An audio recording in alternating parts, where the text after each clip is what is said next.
The plan to take control of Gaza away from Hamas with the support of the Trump administration has been leaked, and there can be no doubt that this time everything will be different. The plan includes concentrating the population of Gaza in a small coastal area as Israel manages the civil affairs in the Strip. And at the same time, there is a regional agreement to increase the pressure on Hamas, and Israel is intensifying the manhunt for Hamas's political bureau members. This is part of the ongoing strategy of Israel to weaken Hamas through targeted assassinations together with other complex maneuvers.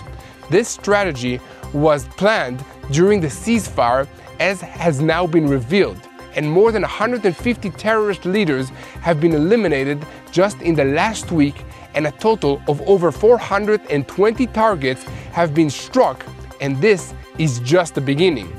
These are the different developments in the additional combat sector happening right under Hamas's nose, leading to its downfall, which is expected to come from an unexpected source.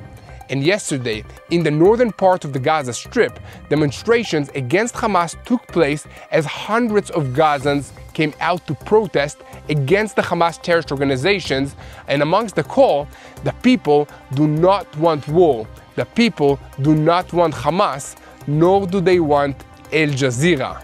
This is the largest demonstration by Gazans against the Hamas terrorist organization since October 7th, but Hamas gunmen quickly arrived at the protests to disperse the demonstrations with violence and gunfire. And in related news, for the first time since the start of the war, the United Nations is reducing its staff in the Gaza Strip. TBN Israel senior Middle East analyst Mati Shoshani will bring us the latest developments in the past 24 hours in our neighborhood, the Middle East, including in Iran, where the United States President Donald Trump has put the knife to Ayatollah Ali Khamenei's throat.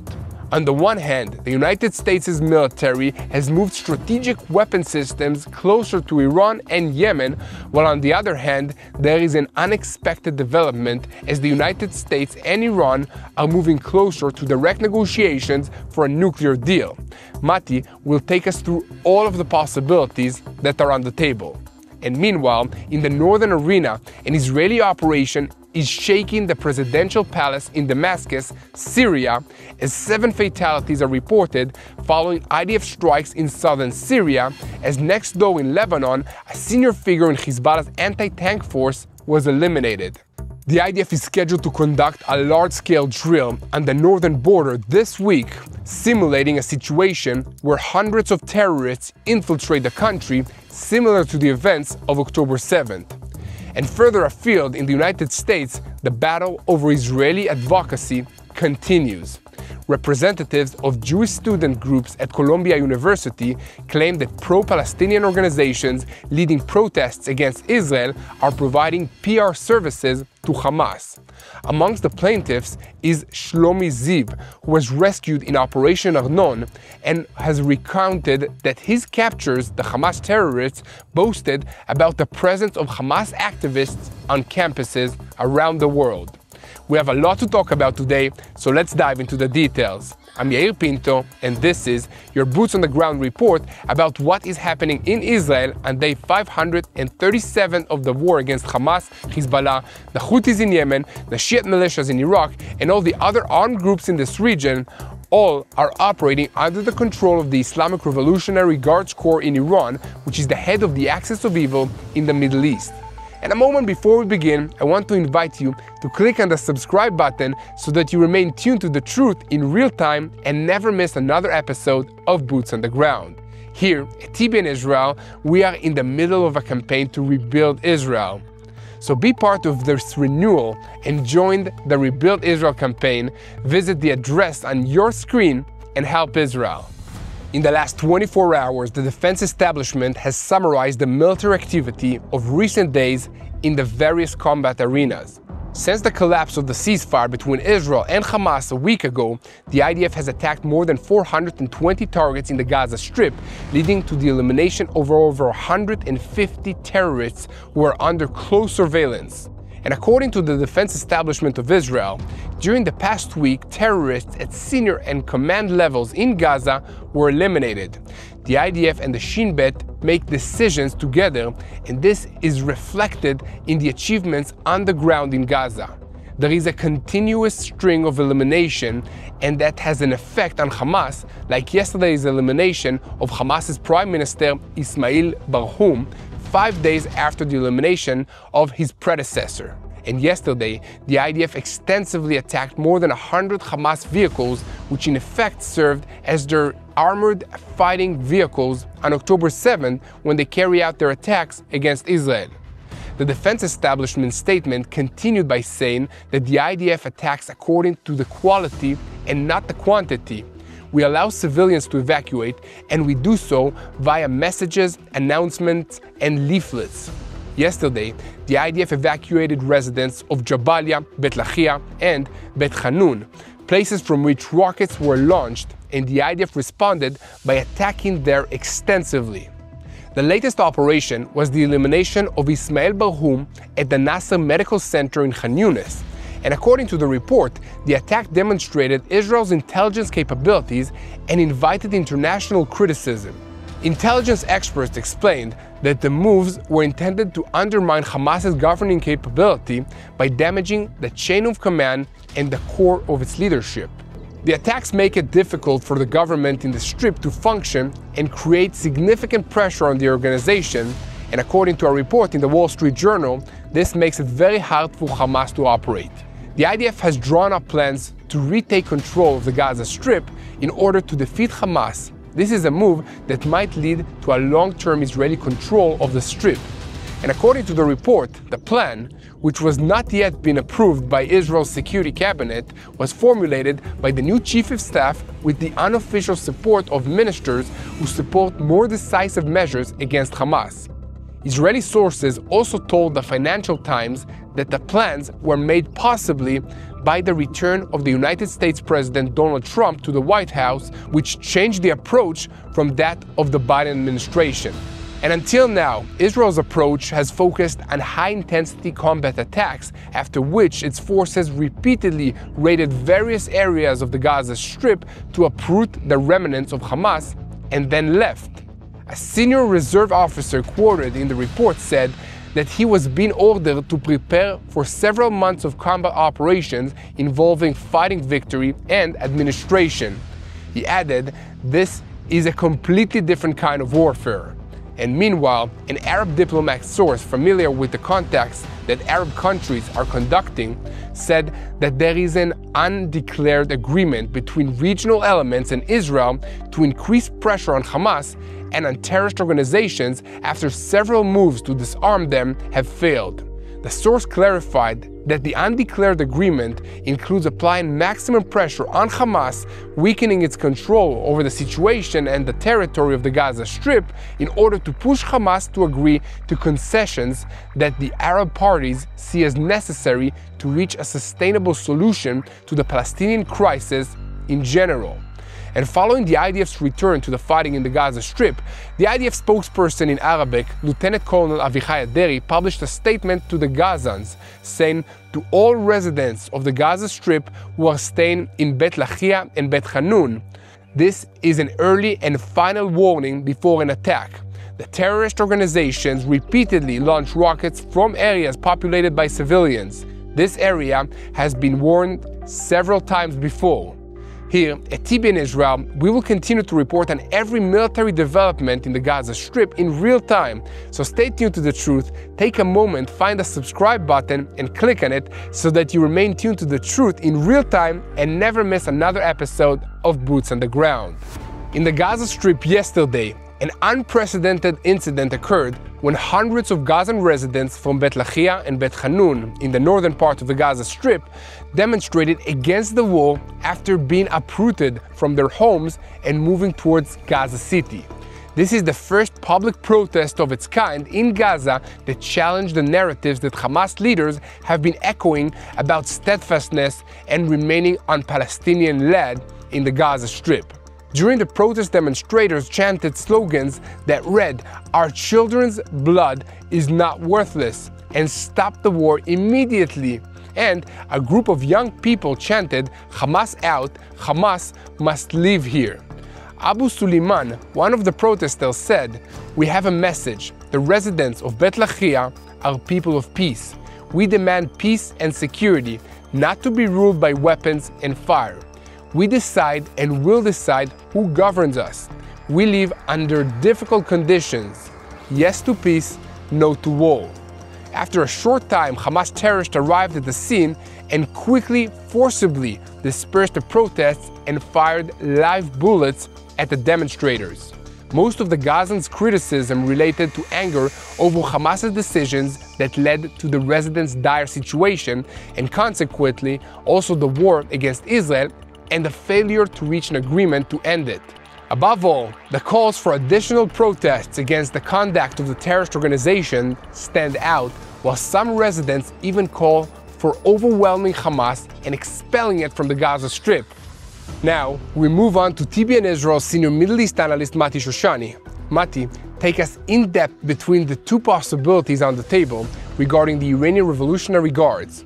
On the one hand, the US-led strikes loom on the near horizon, and President Trump has put the knife to Khamenei's throat as the Pentagon has moved weapons into the region, including a significant force of B-2 Spirit stealth bombers, which have been deployed to the island base of Diego Garcia in the Indian Ocean. This puts them within easy striking distance of Iran and Yemen, sending a clear message to the Ayatollahs. Is this just a tactic to gain some advantages in the negotiations over Iran's nuclear program, or is it already too late for Iran's regime to save itself through negotiations? Mati, over to you for some answers to these questions. So the past couple of weeks have been very, very interesting when it comes to Iran.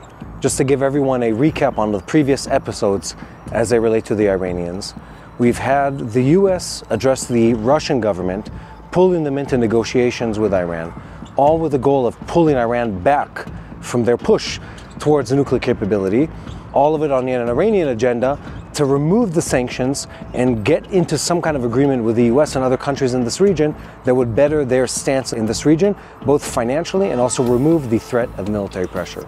At the same time, Israel and the United States, or I should actually say the US and Israel, have been promising for the first time in many, many years to put on a substantial amount of pressure on the Iranians, both financially, but also in a military sense. And we've all been waiting for this twist in the story, and here it's come. We've been talking about this for several weeks now, and we've also addressed this on our Instagram channel several times. There's been an expectation, and I've been really looking for this moment, where someone's going to blink first. Because there's been these two channels. One is the US saying we're going to put maximum financial pressure. And believe me, the sanctions hurt the Iranians. They hurt them greatly. And at the same time, the US and Israel are saying we're not only pushing towards an agreement that includes additional sanctions and additional international pressure that's really going to put a chokehold on Iranian finances that are already strained because of the sanctions on them. There's another option on the table. And that option is full military activity. A full attack by the US Air Force, by the US Navy, by the US Army that will include bunker busters and B-1 bombers and Air Force attacks and stealth bombers, all the good stuff that the US Army has to offer, raining down on the Iranians. And my expectation has been, our expectation has been for weeks now, is that something is going to break before that actually happens. Before the full military option sort of materializes, we're going to see something that happens before that. And that something, my expectation is what we're seeing right now. What we've just seen is the Iranian government sort of come to the table and say, look, let's pause on the military pressure. Let's pause on this, ongoing sort of like this grind of the US and international pressure pushing us towards an agreement, and let's reach an agreement. But they're saying something else. They're saying, look, in the last term of President Trump, we had a problem. We had an agreement, and it was an agreement to supervise our nuclear program, and then you pulled out of the agreement, and we were left with the sanctions. So this time around, we want guarantees that if we reach an agreement, you're going to follow through on that agreement. That looks like Iran saying, most likely, we're going to scale back on our nuclear program. If it really exists at this point, we're not really sure what status it has. We're going to scale back on that. We're going to scale back on our proxy warfare in this region. And in return, we want a removal of the sanctions. We want a seat at the table in what's happening in the Middle East. And we want to know that our country will flourish because of what we're doing. Now, why are they saying this? One, obviously, the Iranians don't want an American strike. Any country with their mind in their head would look at the American Navy, so these several carrier groups that have been sent to the area of Iran within the, let's call it the naval area of Iran. They look at the strike groups coming in. They see the carriers, they see the destroyers, they see the jets, they see the best of Western weaponry parked at their shore. And any country in their right mind would look at that and say, we don't want that invading our country. We don't want a bombing mission. We don't even want even a limited military operation against us. And that's exactly what the Iranians are saying. To add to that problem of just the military opposition to the US, there's another issue. The issue is the internal instability within the Iranian country. The Iranian people, unlike what many people in the West imagine, they're not toe-to-toe or they're not in full agreement with the Iranian revolutionary government. They're in opposition to them. There's been an ever-increasing wave of demonstrations against the Iranian government by the Iranian people, and the Iranian government, to counter that, has been having to fight harder and harder against its own people. So for them, the threat of maximum financial sanctions, maximum international and diplomatic pressure, and then the option of a military option could mean the toppling of their government. So it's no surprise to see the Iranians coming to the Americans, coming to other countries in the region, saying we want something. We want an agreement. We want sort of to ease the pressure, and we're willing to give up on many things that we've been fighting for years. So something to take note of here is that there's been a military buildup towards this moment that's been going on for several months. Israeli pilots and Israeli crew, air crew, have been flying within American B-1 bombers, practicing bombing Iranian targets. This has been visible, it's been released in the press multiple times, so the Iranians know this is coming. They know that the military option is truly on the table.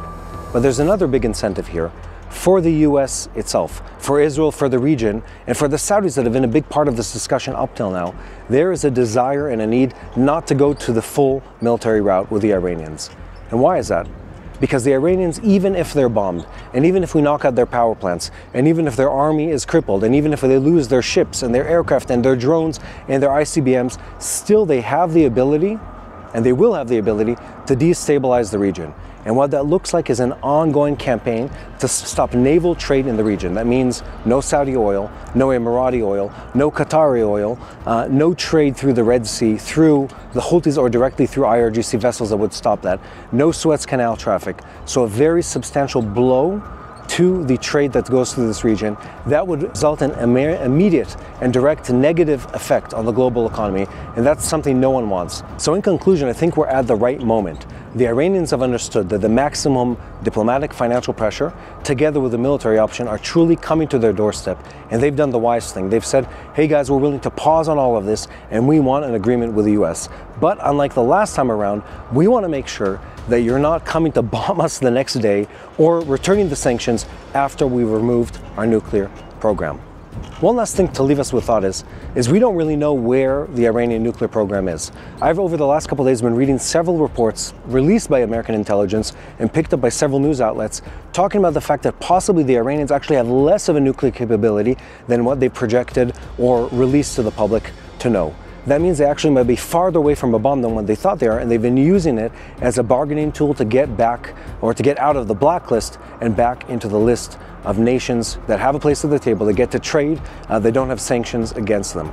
I want to remind you that the sanctions against the Iranians have been painful, they've been expensive, they cost them dearly in public pressure and internal pressures, and they will do almost everything in their power to remove those sanctions and get a better place in the Middle East with trade, with relationships, with geopolitics. And that's what I think is about to happen. Anyway, make sure to keep tracking with this story, to follow our YouTube channel, follow us also on other social media outlets. And now back to Yair Pinto. Now, we switch our focus to the northern arena, where an IDF ground operation sent waves throughout the region and shook the pillars of the presidential palace in Damascus, Syria. At least 6 terrorists were eliminated in clashes with fighters from the paratroopers brigade 890 battalion near the Yarmouk area on Tuesday afternoon.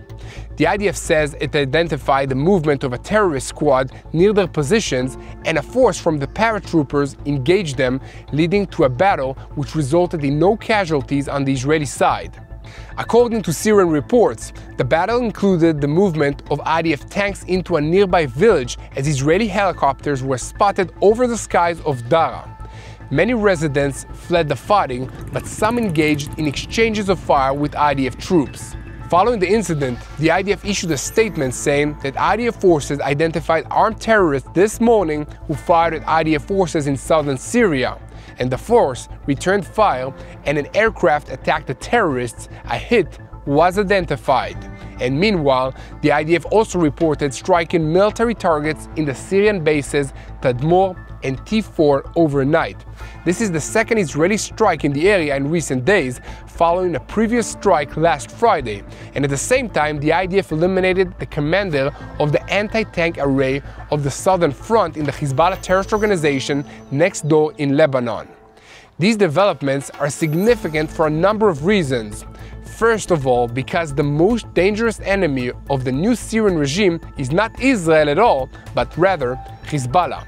Both organizations are considered dangerous by the IDF and they are being monitored, but they are also both monitoring each other, and there have been clashes between them.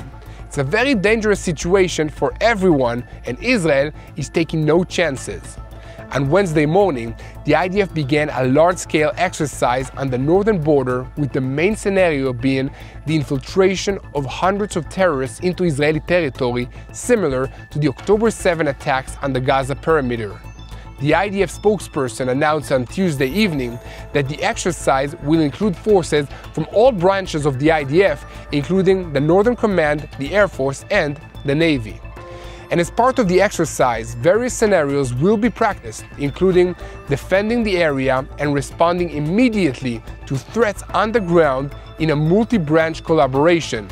This will involve the heavy movement of security forces, aircrafts, and naval vessels. Here at TBN Israel, we will continue to update you on every development on Israel's northern border region, and we ask you to help spreading the truth, share, and follow us, and most importantly, click that subscribe button so that you remain tuned to the truth in real time. We conclude today's report with news from the United States, where a representative lawsuit has been filed by a group of Jewish students from Columbia University in New York, along with representatives of Israeli hostages and their families.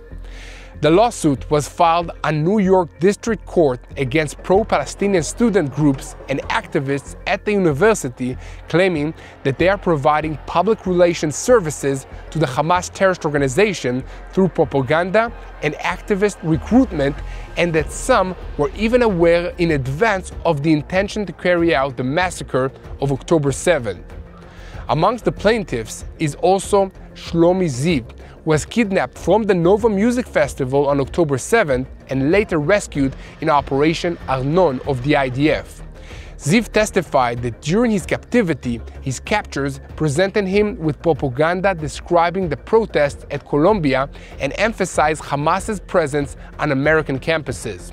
He said that the kidnappers showed him reports and photos of campus demonstrations organized by the defendants, and even presented him with Al Jazeera coverage of the demonstrations as part of an effort to illustrate Hamas's success in gaining worldwide support. The lawsuit states that Ziv's captors boasted about the presence of Hamas activists at universities in the United States, and that these demonstrations are part of their campaign. The plaintiffs, represented by the National Jewish Advocacy Center, NJAC, claim that the organization's Students for Justice in Palestine, SJP, and Jewish Voice for Peace, JVP, along with key activists including Mahmoud Khalil, in effect served as a propaganda arm of Hamas on the United States soil. And according to the lawsuit, since the October 7th attacks, these organizations acted in coordination with Hamas and provided it with significant assistance. Already on the day after the attack, the Students for Justice in Palestine organization distributed the toolkit calling for real, not just rhetorical support for Hamas, and mass recruitment to its ranks, including through protests and fundraising. The lawsuit was filed 3 days after Colombia agreed to change its policy towards protesters and reevaluate Middle Eastern academic programs in various departments as part of an effort to recover $400 million in federal fundings that was withdrawn by the Trump administration following allegations of tolerating anti-Semitism on campus. Since the lawsuit was filed, Colombia officials have refrained from making a direct response, but the Jewish community is demanding more decisive action against the organizations that are involved. Here at TBN Israel, we will continue to report on this developing story because when evil rises up in the world, we know that the only way to push back is with the truth. Israel is fighting a war on multiple fronts. The physical one is fought with tanks, soldiers, and airplanes. The war for the truth is fought with misinformation and with sharing the truth. And there is a spiritual war.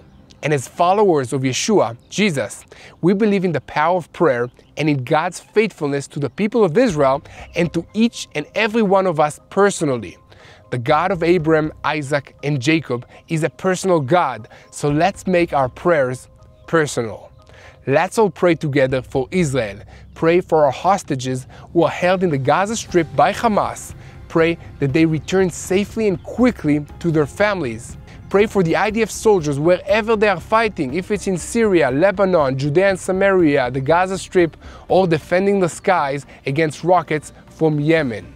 And guys, the most important thing that you can do is trust in God and pray for the peace of Jerusalem. Hello, this is Mati here in Jerusalem with TBN Israel. This is Yair Pinto from TBN Israel here in Jerusalem. TBN Israel is keeping viewers informed with Israel-focused news, culture, and what God is doing in this land. Support TBN Israel today online at tbn.org/Israel. Thank you.